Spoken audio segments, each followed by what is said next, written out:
इंदौर की अगर बात की जाए मध्य प्रदेश की, क्राइम ब्रांच ने सिलिकॉन सिटी में ऑनलाइन सट्टे के अवैध कारोबार का खुलासा किया।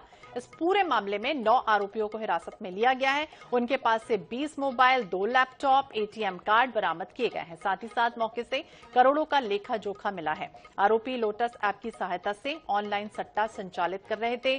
पकड़े गए आरोपियों में 2 अलीराजपुर, 2 जबलपुर और अन्य आरोपी बालाघाट और दुर्ग, नागपुर और यूपी के रहने वाले हैं। तो लगातार इसके पहले ईडी की कार्रवाई चलती रही, तब भी इस तरह से ऑनलाइन जो सट्टा का जो गेम है वो लगातार फल फूल रहा है। इसे लेकर क्राइम ब्रांच ने ये बड़ी कार्रवाई की है। इसके पहले 21 ठिकानों पर दबिश भी दी गई थी इंदौर की। और अब ऑनलाइन सट्टा कारोबार, जहां पर ये कहा गया कि 20 मोबाइल और 8 लैपटॉप जब्त किए गए हैं। तो ऑनलाइन सट्टा मामले में ये बड़ी खबर सामने आई। महेश मिश्रा ज्यादा जानकारी के लिए हमारे सहयोगी हमारे साथ इंदौर से जुड़ गए हैं। महेश, क्या कुछ जानकारी इसको लेकर, क्योंकि इसके पहले हमने देखा था 21 ठिकानों पर ईडी की टीम पहुंची थी, कार्रवाई की जा रही थी, क्या इससे जुड़ा हुआ ये पूरा मामला है या अलग है? देखिए, अलग मामला है पर एक बहुत बड़ा मामला है। ये मामला मध्य प्रदेश के इंदौर में जो 9 आरोपी पकड़े गए हैं, न सिर्फ इंदौर के मध्य प्रदेश के इलाके में यहाँ पे काम करते, बल्कि मध्य प्रदेश के अलावा इनके तार देश के 4 अन्य राज्यों में फैले हुए थे। इनमें महाराष्ट्र से, बिहार से, आपके झारखंड से, आपके छत्तीसगढ़ और उत्तर प्रदेश के आरोपी इसमें पकड़े गए। ये सारे वो आरोपी हैं जो अलग अलग इलाकों के थे। इनका आपस में कनेक्शन क्या था, ये कैसे मिले? इनमें सिर्फ 2 लड़के हैं जो इंदौर के हैं रहने वाले। ये इंदौर इनको लेके पहुंचे। इंदौर का सिलिकॉन सिटी एक एरिया है, राऊ थाना क्षेत्र का, जो इंदौर शहर का एक बाहरी इलाका है पर पॉश एरिया है। यहाँ पे बड़ी बहुमंजिला इमारतें और लोगों को एक दूसरे से बहुत ज्यादा मतलब नहीं होता है। तो वहां पर बैठ के ये अपना एक फ्लैट में अपना ये पूरा धंधा चला रहे थे। इनके पास से करीब करीब अभी जो हमारी सूत्र बताते हैं 8 करोड़ से ज्यादा का इनसे जानकारी मिली है। जो लेन देन के इनके पास से टेक्निकल एविडेंस मिले हैं।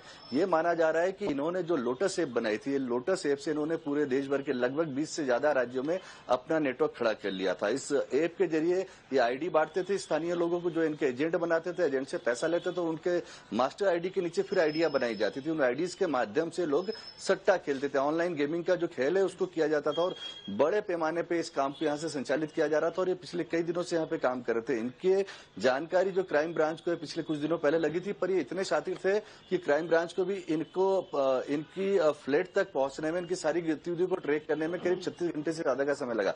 क्राइम ब्रांच के अधिकारी वहां पे भेज बदल के, टेनेंट बन के, किराएदार बन के आसपास में रहने की कोशिश की। उसके बाद में पूरा घेरा बनाया गया और जब इन 9 के 9 आरोपी एक साथ उस जगह मौजूद थे। आमतौर पर हो ये रहा था कि जब से क्राइम ब्रांच इन पे नजर रख रही थी तो सारे आरोपी एक साथ फ्लैट में नहीं होते थे। उनमें से कुछ आरोपी बाहर होते थे, 2 या 3 आरोपी बाहर होते थे जो निगरानी करते थे, बाकी अंदर होते थे। क्राइम ब्रांच की प्लानिंग ये थी इन सभी को एक साथ दबोचना है।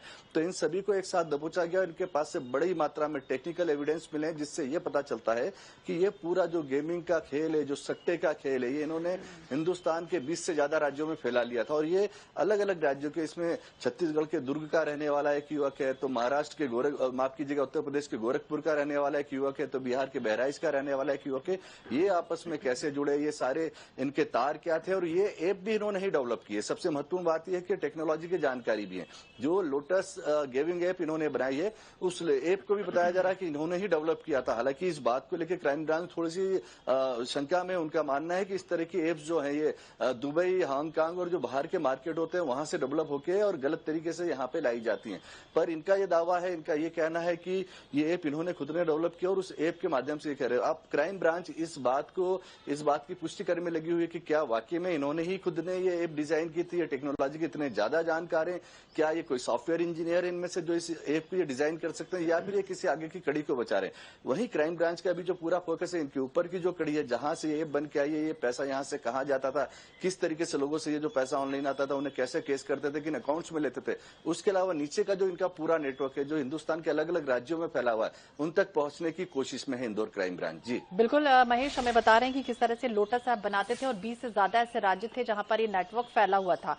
और आपने कहा कि इस तरह के जो ऐप है वो ज्यादातर बाहरी यानी देशों में ही बनाए जाते हैं। अब क्या कुछ इनपुट मिला है, किस तरह की पूछताछ हुई, क्योंकि 9 जिस तरह से आरोपी अभी संलिप्त हैं, इससे ये तो समझ में आ रहा है कि और भी जो गिरोह के सरगना है या और जो लोग हैं वो भी लिप्त इसमें हो सकते हैं। बिल्कुल बिल्कुल, निश्चित तौर पर इस गिरोह में कोई सरगना भी हो सकता है, क्योंकि इस तरह के जो गेम होते हैं, ऑनलाइन गेमिंग ऐप जो होती है या किसी भी तरह का ऑनलाइन सट्टा हो या जुआ हो, इनमें सबसे बड़ी चीज ये होती है कि आप एक बार ऐप बना के लेके आके नीचे का नेटवर्क खड़ा कर लेते हैं। आप पहले मास्टर आईडी देते हैं। मास्टर आईडी मतलब आपने किसी को छत्तीसगढ़ में दी, किसी को मध्य प्रदेश के किसी पर्टिकुलर शहर के लिए दी, तो वहां का आप उससे पैसा लेते हो और फिर वो अपने नीचे अपनी आईडीज बेचता है कुछ पैसे लेके, और वही लोग उस पर पैसा लगा सकते हैं। तो ये तो एक नीचे का नेटवर्क होता है जिसको खड़ा कर लिया जाता है। पर इसमें सबसे बड़ी बात ये होती है, जो पैसे का फ्लो होता है वो बहुत बल्क में होता है।